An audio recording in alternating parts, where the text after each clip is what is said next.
It comes from your soul. It comes from the inside of you, instinctually. You just do it. I do mostly abstract things now, although I do a lot of social comment as well. And it's something you have to do. It's almost like you're driven to do it. Uh, there's so much information that just has to be included in what you do. Um, and paper is an easy medium. Canvas is difficult. Time is a big element, especially now for me. I want to go fishing again. I think that as a material, it's really versatile. It's been around forever. It's got a lot of, variety in that you can, like, do it Bill's style, which is thick, fluffy, can be embossed, Lumpy. can be sewn, can be, you could build a house out of it, or you can get the kind that I'm printing on, which is, very, very thin, also very strong, but there's just such a variety in paper.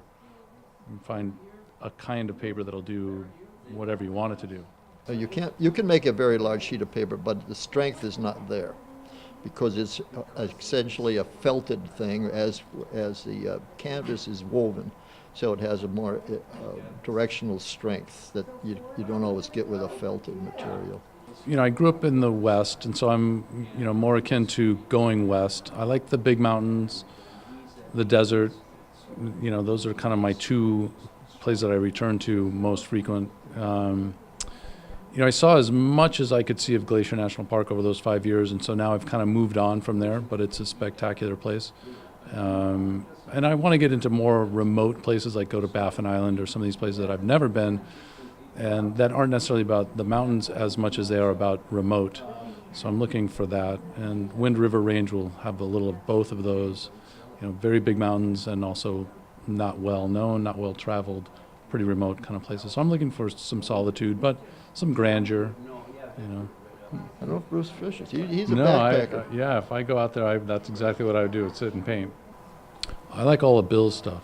I like all of Bruce's stuff. Yeah, you have favorite pieces, but that changes quickly too. I mean, you got a favorite piece, and then you get another one. I mean, you have some stuff out there that maybe you haven't even seen in a long time, right? Like those black and white things hanging Oh upstairs. my God! Yeah, well, we dug those out, and then the one that's right behind the reception desk is like it was drying as they were carrying it away. I had just finished it, but I just taken some of those old scrims, and I do a lot of recycling with my work. I mean, because some of it's precious, some of it isn't, but. I have a biggest problem is trying to get rid of things. I see a little scrap that's an inch by an inch, and I love it, And I said, man, if I could just blow that up, But then I start trying to blow it up, and what happens is something totally different emerges. So with me doing abstract work, I never know what'll happen. Well, no, I just tell Bruce what to do, and he does it. Yeah, I mean, it's not how real. tough is that? Yeah. He What's has not his, to he like has about his that? own mind. He has his own mind, and that's great. I mean, everybody should have it. Bruce is extremely talented, and a lot of my students would show up to work, and they were way beyond me in terms of talent and ability. And Bruce is one of those guys that said, why the hell are you bothering to go to school for? What do you need a degree? You're an artist. Goodbye. But he stuck around. I needed to be somewhere. He must have liked it. to be somewhere safe. It's really tough for young artists now. I mean, when I was a young artist, you could go into a gallery and show your work. I mean, I talked about Castelli Gallery. Now that you didn't get any higher than that, in New York City. And that doesn't happen anymore. To get an audience in a gallery nowadays is almost impossible. You have to have a series of references, and somehow or other, there are no art critics left that are worth a toot. Even these art magazines, it's all about advertising. It's all about this. I mean, the reason there are no art critics is because they never got paid enough for writing.